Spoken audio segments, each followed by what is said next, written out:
The Three Musketeers by Alexandre Dumas, Chapter 34, in which the equipment of Aramis and Porthos is treated of. Since the four friends had been each in search of his equipments, there had been no fixed meeting between them. They dined apart from one another, wherever they might happen to be, or rather, where they could. Duty likewise, on its part, took a portion of that precious time which was gliding away so rapidly. Only they had agreed to meet once a week, about 1 o'clock, at the residence of Athos, seeing that he, in agreement with the vow he had formed, did not pass over the threshold of his door. This day of reunion was the same day as that on which Kitty came to find D'Artagnan. As soon as Kitty left him, D'Artagnan directed his steps toward the Rue Férou. He found Athos and Aramis philosophizing. Aramis had some slight inclination to resume the cassock. Athos, according to his system, neither encouraged nor dissuaded him. Athos believed that everyone should be left to his own free will. He never gave advice but when it was asked, and even then he required to be asked twice. People in general, he said, only ask advice not to follow it, or if they do follow it, it is for the sake of having someone to blame for having given it. Porthos arrived a minute after D'Artagnan. The four friends were reunited.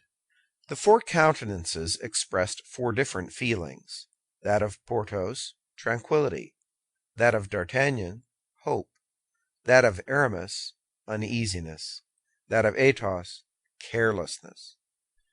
At the end of a moment's conversation, in which Porthos hinted that a lady of elevated rank had condescended to relieve him from his embarrassment, Mousqueton entered.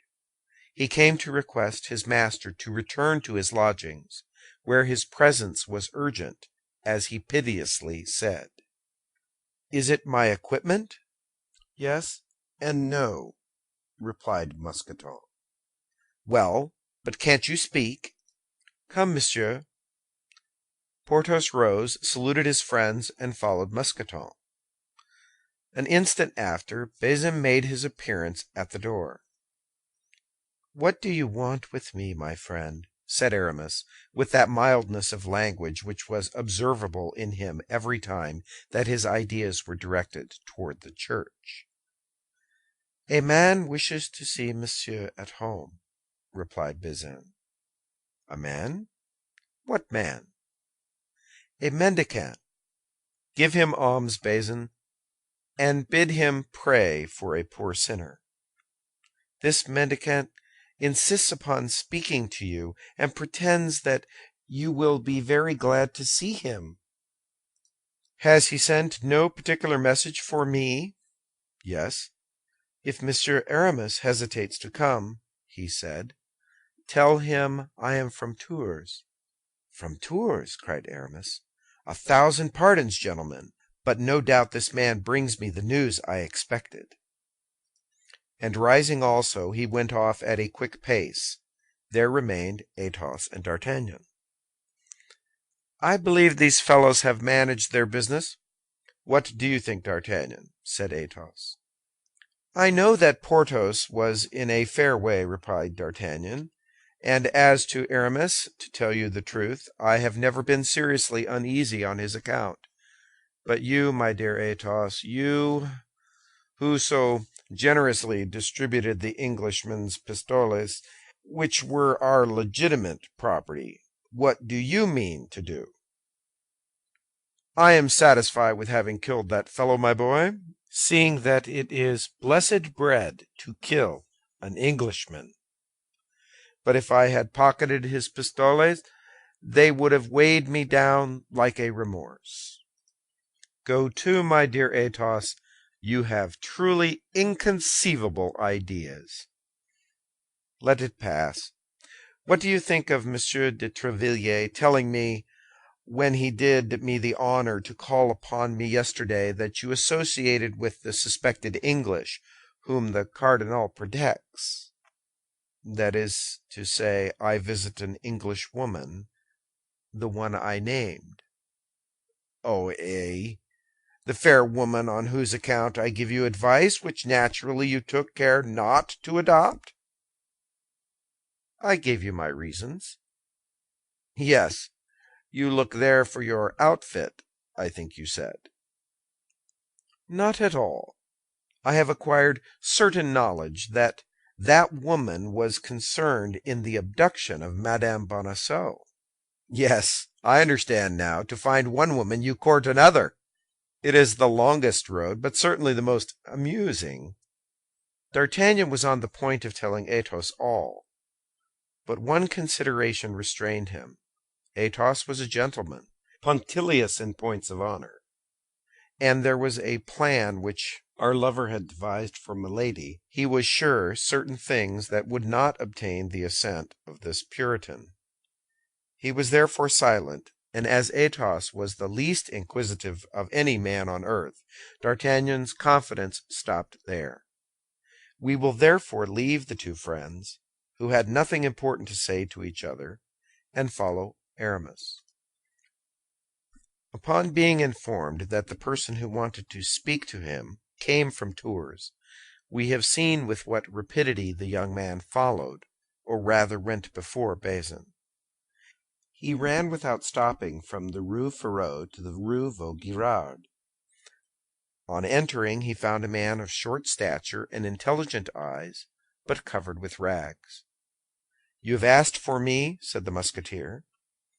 "I wish to speak to Monsieur Aramis. Is that your name, monsieur?" "My very own. You have brought me something?" "Yes, if you show me a certain embroidered handkerchief." "Here it is," said Aramis, taking a small key from his breast and opening a little ebony box inlaid with mother of pearl. "Here it is. Look." "That is right," replied the mendicant. "Dismiss your lackey." In fact, Bazin, curious to know what the mendicant could want with his master, kept pace with him as well as he could, and arrived almost at the same time he did. But his quickness was not of much use to him. At the hint from the mendicant, his master made him a sign to retire, and he was obliged to obey. Bazin gone, the mendicant cast a rapid glance around him in order to be sure that nobody could either see or hear him, and opening his ragged vest, badly held together by a leather strap, he began to rip the upper part of his doublet, from which he drew a letter. Aramis uttered a cry of joy at the sight of the seal, kissed the superscription with an almost religious respect, and opened the epistle, which contained what follows: "My friend, it is the will of fate that we should be still for some time separated. But the delightful days of youth are not lost beyond return. Perform your duty in camp. I will do mine elsewhere. Accept that which the bearer brings you. Make the campaign like a handsome, true gentleman, and think of me, who kisses tenderly your black eyes. Adieu, or rather, au revoir." The mendicant continued to rip his garments, and drew from amid his rags 150 Spanish double pistoles, which he laid down on the table. Then he opened the door, bowed, and went out before the young man, stupefied by his letter, had ventured to address a word to him. Aramis then reperused the letter, and perceived a postscript. "P.S. You may behave politely to the bearer, who is a count and a grandee of Spain." "Golden dreams!" cried Aramis. "Oh, beautiful life! Yes, we are young. Yes, we shall yet have happy days.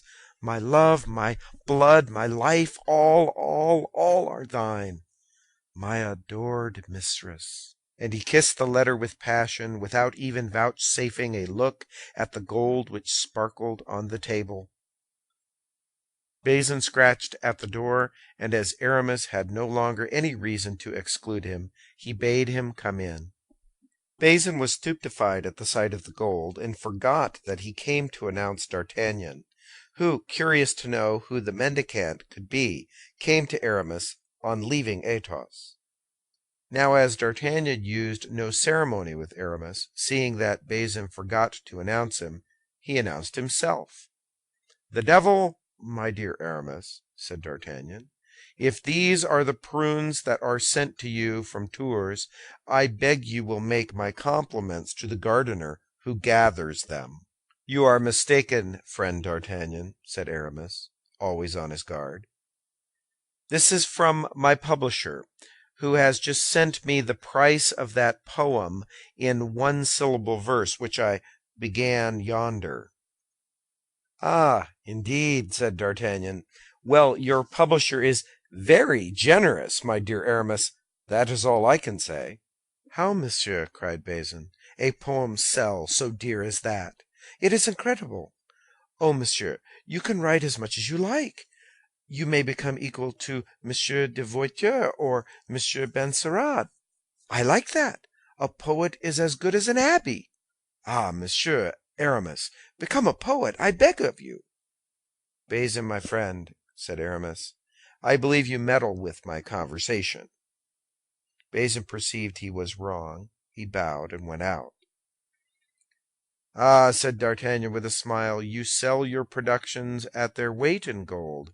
You are very fortunate, my friend, but take care, or you will lose that letter which is peeping from your doublet, and which also comes, no doubt, from your publisher." Aramis blushed to the eyes, crammed in the letter, and rebuttoned his doublet. "My dear D'Artagnan," said he, "if you please, we will join our friends. As I am rich, we will today begin to dine together again, expecting that you will be rich in your turn."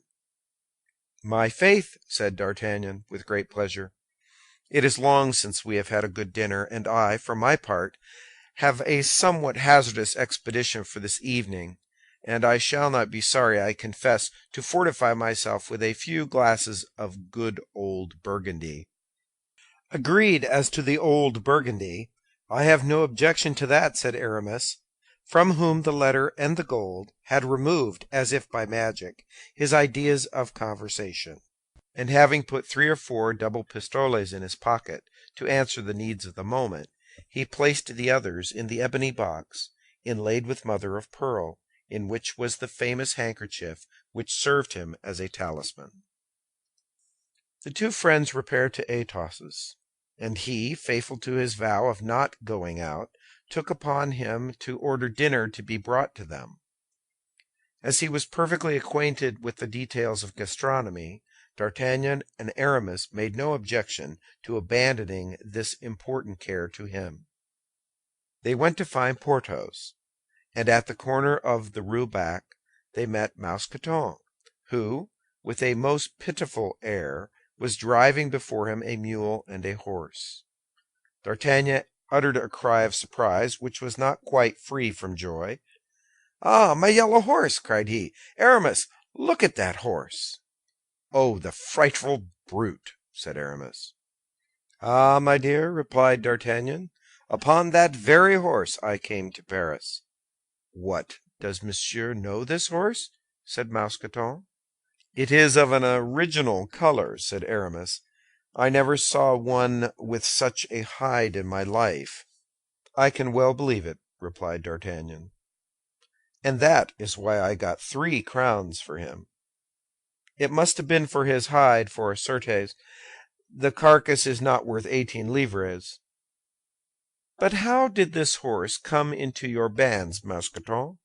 "Pray," said the lackey, "say nothing about it, monsieur. It is a frightful trick of the husband of our duchess." "How is that, Mousqueton?" "Why, we are looked upon with a rather favorable eye by a lady of quality, the Duchess de— But your pardon. My master has commanded me to be discreet. She had forced us to accept a little souvenir, a magnificent Spanish gannet and an Andalusian mule, which were beautiful to look upon. The husband heard of the affair. On their way he confiscated the 2 magnificent beasts which were being sent to us, and substituted these horrible animals, which you are Taking back to him, said D'Artagnan. Exactly, replied Mousqueton. You may well believe that we will not accept such steeds as these in exchange for those which had been promised to us. No, pardieu, though I should like to have seen Porthos on my yellow horse. That would give me an idea of how I looked when I arrived in Paris. But don't let us hinder you, Mousqueton. Go and perform your master's orders. Is he at home? Yes, monsieur, said Mousqueton, but in a very ill humor. Get up. He continued his way toward the Quai de Grand Augustin, while the two friends went to ring the bell of the unfortunate Porthos. He, having seen them crossing the yard, took care not to answer, and they rang in vain. Meanwhile, Mousqueton continued on his way, and crossing Pont Neuf, still driving the two sorry animals before him, he reached the Rue aux Ours. Arrived there, he fastened, according to the orders of his master, both horse and mule to the knocker of the procurator's door. Then, without taking any thought of their future, he returned to Porthos, and told him that his commission was completed. In a short time, the two unfortunate beasts, who had not eaten anything since the morning, made such a noise in raising and letting fall the knocker that the procurator ordered his errand-boy to go and inquire in the neighborhood to whom this horse and mule belonged. Madame Coquenard recognized her present, and could not at first comprehend this restitution, but the visit of Porthos soon enlightened her. The anger which fired the eyes of the Musketeer, in spite of his efforts to suppress it, terrified his sensitive inamorata. In fact, Mousqueton had not concealed from his master that he had met D'Artagnan and Aramis, and that D'Artagnan, in the yellow horse, had recognized the Béarnese pony upon which he had come to Paris, and which he had sold for 3 crowns. Porthos went away after having appointed a meeting with the procurator's wife in the cloister of St. Magloire. The procurator, seeing he was going, invited him to dinner, an invitation which the Musketeer refused with a majestic air. Madame Coquenard repaired trembling to the cloister of St. Magloire, for she guessed the reproaches that awaited her there, but she was fascinated by the lofty airs of Porthos. All that which a man wounded in his self-love could let fall in the shape of imprecations and reproaches upon the head of a woman, Porthos let fall upon the bowed head of the procurator's wife. Alas, said she, I did all for the best. One of our clients is a horse-dealer. He owes money to the office, and is backward in his pay.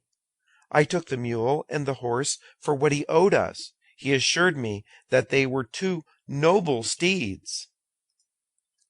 Well, madame, said Porthos, if he owed you more than 5 crowns, your horse-dealer is a thief. There is no harm in trying to buy things cheap, Monsieur Porthos, said the procurator's wife, seeking to excuse herself. No, madame, but they who so assiduously try to buy things cheap ought to permit others to seek more generous friends. And Porthos, turning on his heel, made a step to retire. Monsieur Porthos, Monsieur Porthos, cried the procurator's wife, I have been wrong, I see it. I ought not to have driven a bargain when it was to equip a cavalier like you. Porthos, without reply, retreated a second step. The procurator's wife fancied she saw him in a brilliant cloud, all surrounded by duchesses and marchionesses, who cast bags of money at his feet. Stop, in the name of heaven, Monsieur Porthos, cried she.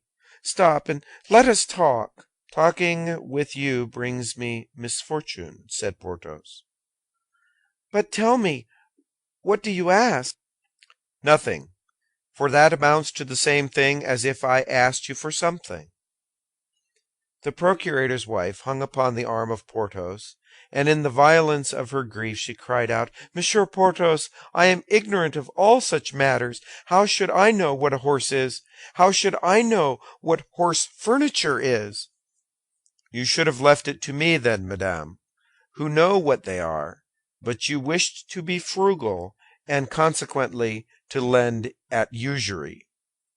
"It was wrong, Monsieur Porthos, but I will repair that wrong, upon my word of honor." "How so?" asked the Musketeer. "Listen. This evening Monsieur Coquenard is going to the house of the Duc de Caulnay, who has sent for him. It is for a consultation which will last 3 hours at least. Come, we shall be alone, and can make up our accounts." "In good time. Now you talk, my dear." "You pardon me?" "We shall see," said Porthos, majestically, and the two separated, saying, "Till this evening." "The devil!" thought Porthos, as he walked away. "It appears I am getting nearer to Monsieur Coquenard's strong box at last." Chapter 34